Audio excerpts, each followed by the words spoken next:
नमस्कार मित्रांनो, जिंदगी वसूल सत्रामध्ये पुन्हा एकदा तुमचं स्वागत। मी आता आहे फ्रान्स मधल्या पॅरिसच्या टोम ऑफ नेपोलियन बोनापार्टे, म्हणजेच काय, नेपोलियन बोनापार्टेच्या समाधीला मी आलेलो आहे। आता ही समाधी का महत्त्वाची आहे, कशी महत्त्वाची आहे, याबद्दल आपण थोडंसं जाणून घेणार आहोत। परंतु तुम्ही एक मोठं डोम माझ्या मागे बघू शकता।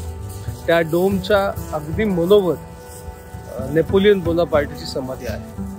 एक असा राजा ज्याने जगावर राज्य करायचं स्वप्न बघितलं आणि त्याचा शेवट हा फ्रान्समध्ये झाला। तर त्याचा शेवट ज्या ठिकाणी झाला त्या समाधीच्या इथे आपण येऊन थांबलेलो आहोत।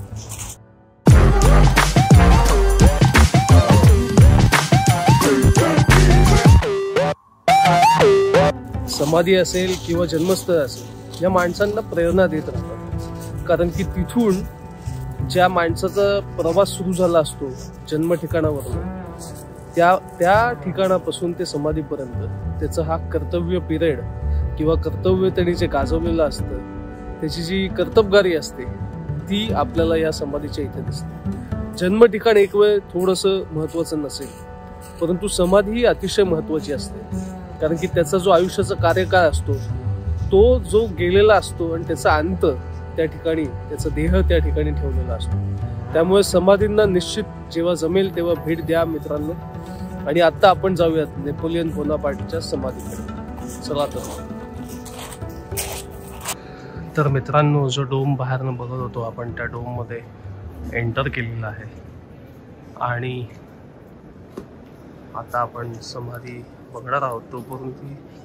तोपूर्वी तुम्ही बघू शकता किती सुंदर पद्धतीने या डोम मध्ये सुद्धा पेंटिंग्स केलेले आहेत।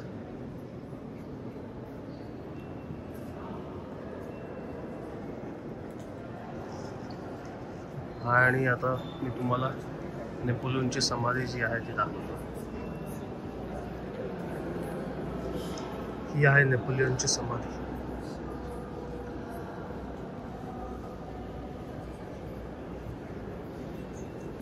आपण तिचा एरियल व्ह्यू आता सध्या बघतो आहोत। मित्रांनो, खरं तर नेपोलियन बोनापार्टे हा 1821 साली वारला, पण त्याचे जे काही अस्थी होते ते ह्या ठिकाणी, ह्या ज्या टोममध्ये जे तुम्ही बघताय, त्या 1840 साली आणल्या गेल्या आणि मग 1861ला या संपूर्ण वास्तूचं बांधकाम पूर्ण झालं आणि नेपोलियन 3 त्याच्या हस्ते याचं उद्घाटन झालं। परंतु नेपोलियन बोनापार्टे जेव्हा नाव घेतो तेव्हा एक जगजेता म्हणून आपण त्याच्याकडे बघतो। त्याच्या सर्व लढाया फ्रेंच रेव्होल्यूशनमधील असतील किंवा त्यापूर्वीसुद्धा असतील, या विजयी लढायांचं कौतुक अख्ख्या जगभरात केलं जातं। त्याचा जय जयकार सुद्धा तितकाच केला जातो। परंतु नेपोलियन बोनापार्टे इतका कॉन्ट्रोवर्शियल राजासुद्धा दुसरा कोणी नव्हता असं म्हटलं जातं। त्यामुळे नेपोलियनकडे बघताना फार वेगवेगळ्या अँगल्सने आपल्याला बघायला लागतं। त्या परिस्थितीचा एक आढावा घ्यावा लागतो आणि मग त्या परिस्थितीत त्यांनी केलेले जे वॉर्स असतील, त्यांनी ज्या लढाया जिंकल्या असतील, त्या कशा जिंकल्या ह्याचा मग आपल्याला पाठपुरावा करता येतो। सगळ्यात महत्त्वाचं, पॅरिसमध्ये आल्यावर एक काय साध्य झालं की तुम्ही जेव्हा पॅलेस ऑफ वर्सायला जाता त्यावेळेस नेपोलियनचे अनेक लढायांचे चित्र तुम्हाला दिसतात। त्यातनं जर तुम्ही ऑडिओ गाईड घेतली असेल तर त्या वॉर्स, त्या युद्धांचं अतिशय चांगल्या पद्धतीने इतिहास ते लोक सांगतात।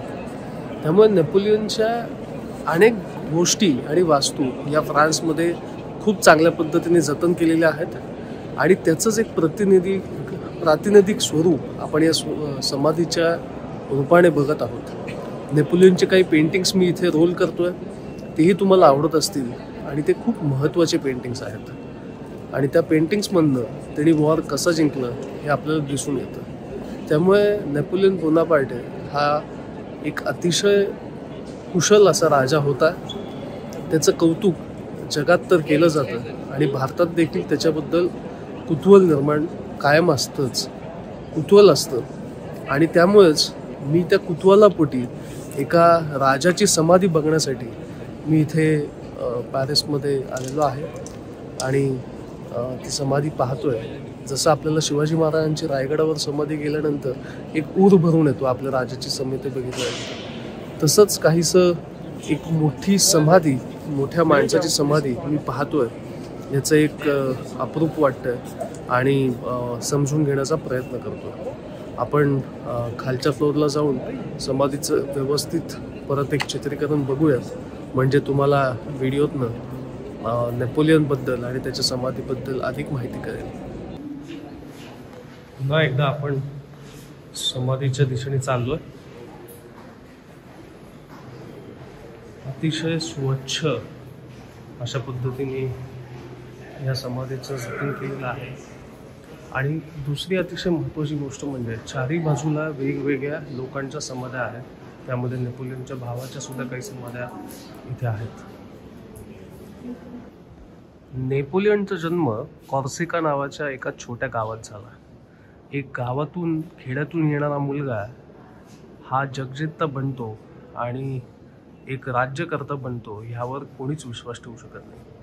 परंतु नेपोलियनने ते साध्य केलं. नेपोलियनच्या भावाला त्याच्या आईचं अधिक प्रेम लाभलं. तसं नेपोलियनच्या मात्र पोटी कमी प्रेम आलं. आणि एवढंच नाही तर शाळेमध्ये सुद्धा त्याला फ्रेंच भाषा ही नीट येत नसल्यामुळे त्याच्यावर खूप प्रमाणात अत्याचार झाले. आणि त्यातनं तो उभा राहिला आणि स्वतःचं अस्तित्व निर्माण करण्यासाठी कायम झटत राहिला. अशा या नेपोलियनच्या समाधीसाठी येणं मला खूप महत्त्वाचं होतं. आणि म्हणून खास तुमच्यासाठी हा व्हिडिओ मी मराठी भाषेतनं करतोय, जेणेकरून नेपोलियनची एक महती ही सगळ्यांना ज्ञात असली पाहिजे. नेपोलियन खरं तर विल पॉवर त्याच्या इंटलेक्च्युअल स्ट्रेंथवर आणि फिजिकल स्ट्रेंथवर उभा राहिला. एवढंच नाही तर त्यांनी फ्रान्ससाठी फायनान्शियल स्ट्रॅटेजिक्स असतील किंवा अगदी डिप्लोमॅटिक रिलेशनशिप्स असतील ते त्यांनी खूप चांगल्या पद्धतीने मेंटेन केल्या. स्वतः एक डिसिप्लिन, पंच्युअल आणि खूप कडक स्वभावाचा असा नेपोलियन होता. आणि म्हणूनच अनेक ठिकाणी त्यांनी जे वॉरफील्डवर स्वतः उपस्थित राहून जी काही कामगिरी बजावली ती आजही जगात नावाजली जाते. मित्रांनो, हे मॉन्युमेंट बघत असताना खूप चांगल्या पद्धतीचे स्कल्पचर सुद्धा इथे केलेले दिसतात. तुम्ही माझ्या पाठीमागे बघत असाल गोल राऊंड आपण तळ मजल्यावर आणि वरच्या मजल्यावर अशा दोन्ही ठिकाणी मारून पूर्ण आपण हे जे काही मॉन्युमेंट आहे ते बघण्याचा प्रयत्न करतोय आणि ते खूप चांगल्या पद्धतीने मेंटेन केलं आहे.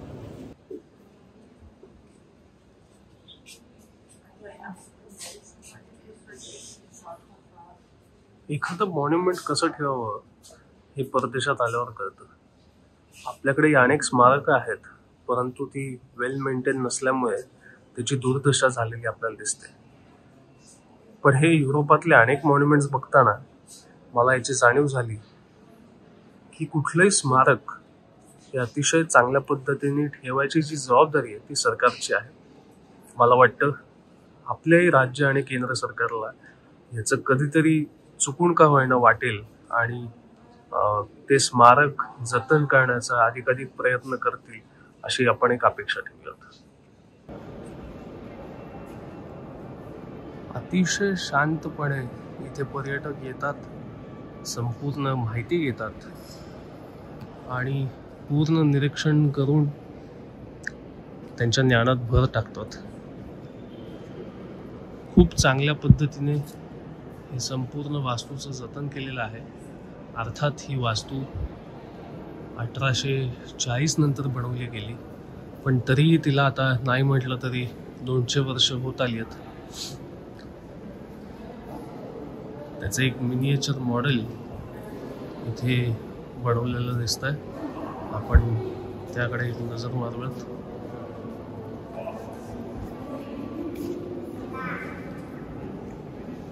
याची जी पुढची बाजू आहे मित्रांनो, ही जी तुम्हाला आता दिसते व्हिडिओमध्ये, तिथे आर्मीचं म्युझियम आहे. ज्या आर्मीसाठी नेपोलियनने त्याचं आयुष्य खर्च केलं त्या आर्मीचं आणि त्याचबरोबर अनेक शतकांमध्ये आर्मीचं जे कार्य आहे त्याचं हे म्युझियम आहे. आणि हा आपण टॉम ऑफ नेपोलियन बोनापार्टे जो म्हणतो तो असा दिसतो. किती सुंदर पद्धतीने त्याचं एक मिनिएचर मॉडेल सुद्धा इथे केलेलं आपल्याला दिसतं. जेणेकरून लोकांना त्याची भव्यता पटकन लक्षात येईल.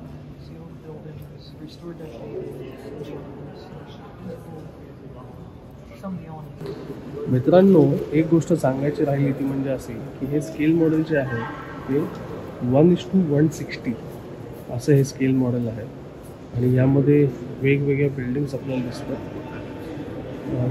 ह्याच्यामध्ये काही रिस्टोर्ड आणि अपडेटेड व्हर्जन 1825 ते 1837ला झालं, परंतु आता मिनिएचर मॉडेलमध्ये काही ज्या वस्तू दिसत आहेत, वास्तू दिसतात, ते कदाचित प्रत्यक्षात नसतील असं इथे नमूद करून ठेवलेलं आहे. पण अतिशय सुंदर पद्धतीने हे मिनिएचर मॉडेल बनवलं आहे, जे की मला फार आवडलं. कुठलंही युद्ध जिंकायचं असेल तर योद्धा त्या युद्धामध्ये असावं लागतं आणि हेच कारण नेपोलियनच्या या संपूर्ण लढायांमध्ये आपल्याला दिसतं.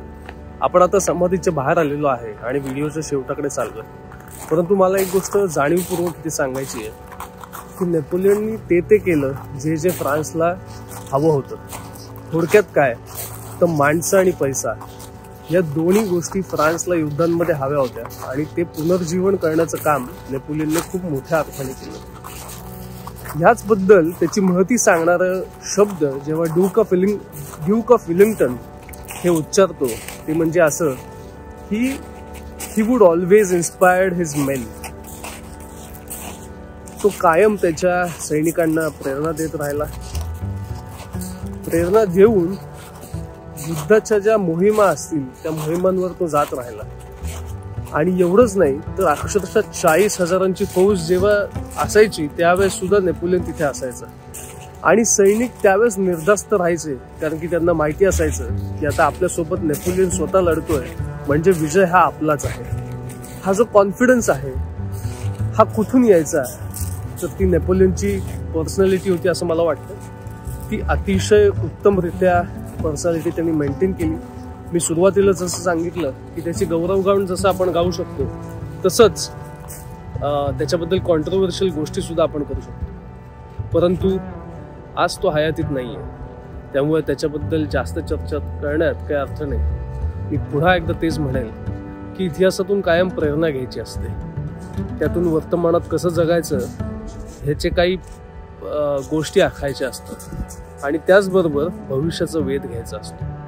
आणि म्हणून इतिहास महत्त्वाचा असतो आणि इतिहास कुठे समजतो तर या अशा प्रेरणादायी समाधानांवर गेल्यावर इतिहास समजतो. त्यामुळे मित्रांनो, जर तुम्ही फ्रान्स येथील पॅरिसमध्ये आलात आणि आयफेल टॉवर जर बघणार असाल तर निश्चित तुम्हाला नेपोलियन बोनापार्टेची समाधीसुद्धा बघायलाच पाहिजे.